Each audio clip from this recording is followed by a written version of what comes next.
दिल्ली विधानसभा में आज एक बार फिर से बीजेपी और आम आदमी पार्टी के विधायक आमने सामने होंगे। आज कैग की हेल्थ रिपोर्ट पर चर्चा होगी, जिसमें बीजेपी के विधायक आम आदमी पार्टी पर हमलावर होंगे।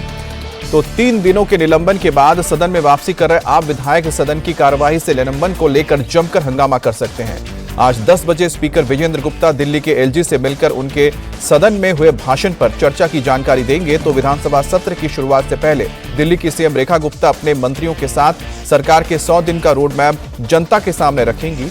तो दिल्ली में यमुना नदी की सफाई को लेकर बार बार अपने कमिटमेंट को दोहराने वाली बीजेपी सरकार रिवर टूरिज्म को बढ़ावा देते हुए यमुना पर अब सोलर फेरी क्रूज की शुरुआत करने की तैयारी में है।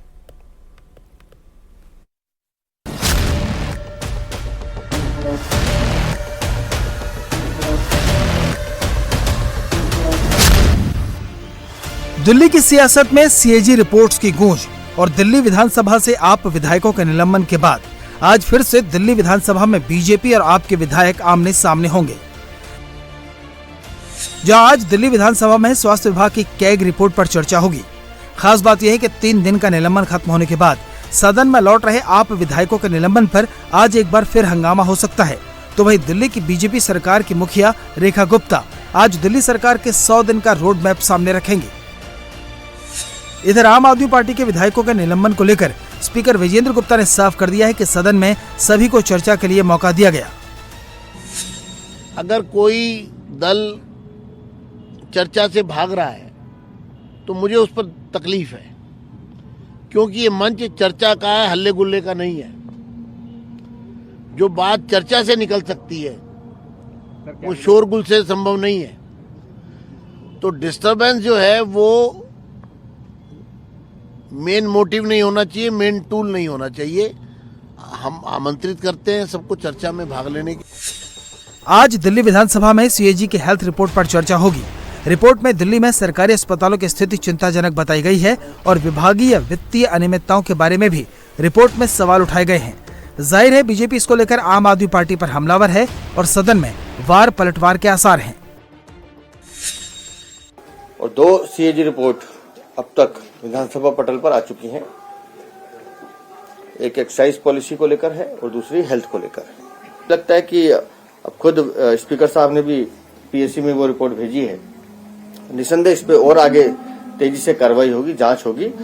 इस रिपोर्ट्स के आने के बाद दिल्ली की जनता को ये समझ लेना चाहिए कि आम आदमी पार्टी की सरकार आम आदमी पार्टी की सरकार नहीं थी।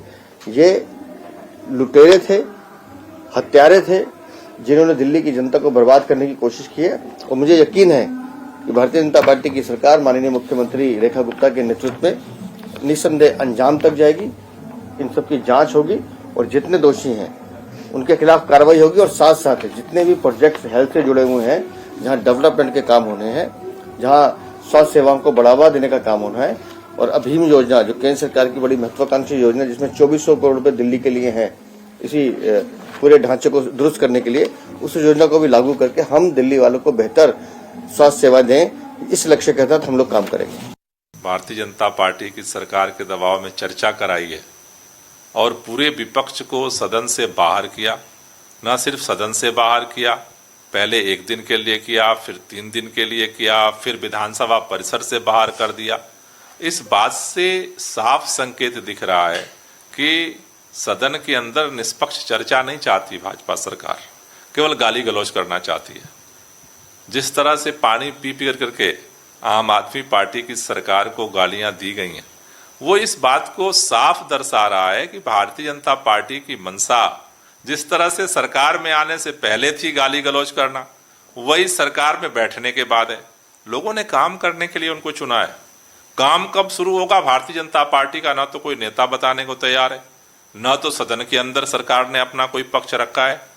आज पूरी दिल्ली इस बात का इंतजार कर रही है कि भारतीय जनता पार्टी की सरकार काम कब शुरू करेगी। दिल्ली विधानसभा में पेश हुई कैग की हेल्थ रिपोर्ट पर चर्चा होगी। उससे पहले दिल्ली की सीएम रेखा गुप्ता आज सुबह 10 बजे अपने मंत्रियों के साथ दिल्ली विधानसभा में पार्टी के एजेंडे का खुलासा करेंगे। साथ ही दिल्ली सरकार के अगले 100 दिन के रोड मैप को रखेंगे। उससे पहले रविवार को बीजेपी के पूर्वांचली कार्यकर्ताओं के बीच बोलते हुए सीएम रेखा गुप्ता ने कार्यकर्ताओं को हनुमान बताया तो प्रवेश वर्मा ने कहा कि 27 साल बाद आई ये सरकार ऐसा काम करेगी कि बीजेपी अगले 50 सालों तक दिल्ली के दिलों पर राज करेगी। चाहे राम जी के गांव से हो, चाहे सीता जी के गांव से हो, परंतु एक उपाधि आपको देना चाहूंगी कि आप सब हो तो हनुमान जी। पार्टी के हनुमान बनके जो काम आपने किया, वर्षों की तपस्या, मेहनत, निष्ठा, समर्पण के साथ आज की ये जीत उसका नतीजा है। मैं रात को सोता हूं तो भी मुझे, अभी परसों बारिश हुई तो पूरी रात यही सोच रहा था कहीं पानी तो नहीं भर गया। तो अभी तो रात में सोते हुए भी यही सपना आ रहा है कि कहीं नाली, पानी, सीवर, कोई सड़क, अभी यही सपना आ रहा है। और बिल्कुल चिंता नहीं करिए, दिल्ली को चमका के दिखाएंगे, पूरा सिस्टम कोलैप्स है।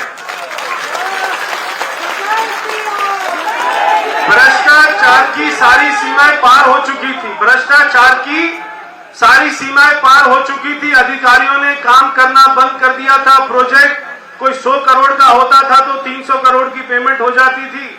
कोई डैशबोर्ड सिस्टम नहीं था, कोई ऑनलाइन ट्रैकिंग सिस्टम नहीं था। इस सारे भ्रष्ट सिस्टम को ठीक कर अगर कोई अधिकारी काम नहीं करेगा उसके ऊपर भी कार्रवाई होगी, पुराने सारे प्रोजेक्ट के ऊपर इंक्वायरी भी होगी। मगर सरकार ऐसी चलेगी कि ये 27 साल का जो इंतजार हुआ है, आने वाले 50 साल तक दिल्ली में कमल खिलता रहेगा।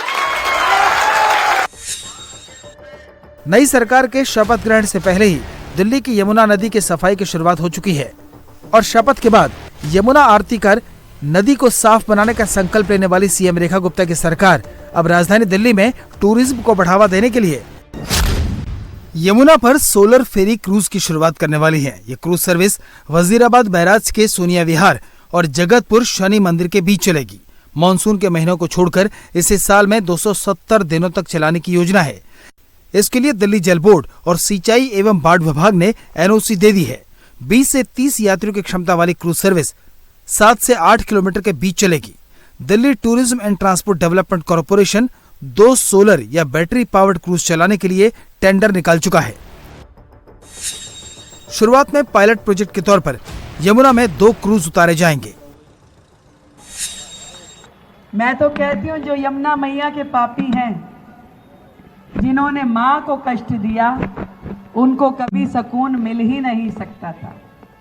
पर आदरणीय नरेंद्र मोदी जी, देश के प्रधानमंत्री, जो उन्होंने विकसित दिल्ली का स्वप्न देखा है, उसको साकार करते हुए गुरुजी आज हम सब ने, मैं और मेरी पूरी सरकार ने, मेरे विधायक कैबिनेट आदरणीय विजेंद्र गुप्ता जी जो हमारे स्पीकर हैं, हमारे विधायक तिलक राम जी और हमारे सातों सांसद जिसमें मेरी बहन कमलजीत जी स्वयं यहाँ उपस्थित है, हमने बीड़ा उठाया है कि ये यमुना माई को पूरा स्वच्छ करते हुए एक इतना सुंदर रिवर फ्रंट बनाएंगे कि एक महाआरती का आयोजन आपके माध्यम से वहां कराना है। 3 साल का टारगेट हमने लिया है, लेकिन उससे पहले हम यमुना माँ का जो हमने वादा किया है निर्मल और अविरल बहे, वो भी पूरा करेंगे। और जो क्रूज चलाने की बात है वो भी होगा। और यमुना रिवर फ्रंट बहुत सुंदर और बेहतर हम सब दिल्ली वालों के साथ, आपके साथ जाके देखेंगे। ये मुझे सामने दिखाई देता है और ये चरितार्थ होगा। आज सबकी निगाहें फिर से दिल्ली विधानसभा पर रहने वाली हैं। देखना होगा कि निलंबन खत्म होने के बाद केजरीवाल की पार्टी के विधायकों के तेवर क्या रहते हैं।